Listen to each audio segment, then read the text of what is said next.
প্রিয় বন্ধুগণ, হতাশ হওয়ার কিছু নেই, কষ্টের পরেই সুখ। এটা আল্লাহ পাক রব্বুল আলামিন বলেন, ফাইন্না মাআল উসরি ইউসরা, ইন্না মাআল উসরি ইউসরা, নিশ্চয়ই কষ্টের সাথে রয়েছে স্বস্তি। আবারও বলছি, নিশ্চয়ই কষ্টের সাথে রয়েছে স্বস্তি। আল্লাহ সুবহানাহু ওয়া তাআলা একবার নয়, পরপর দুইবার আমাদেরকে আশ্বস্ত করেছেন, জীবনের প্রতিটি কঠিন মুহূর্তের সাথে সাথে থাকছে আশার আলো, স্বস্তির পথ। তুমি যদি আজ কষ্টে থাকো, মনে রেখো এই কষ্ট চিরস্থায়ী নয়।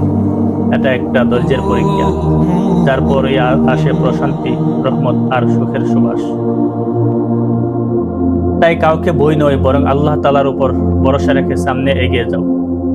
তোমার স্বস্তি নিশ্চয়ই খুব সন্নিকটে রয়েছে। কষ্টের রাত পেরিয়ে সুখের ভোরটা আর একটু বাকি। আসসালামু আলাইকুম রহমতুল্লাহি ওয়া বারাকাতুহু।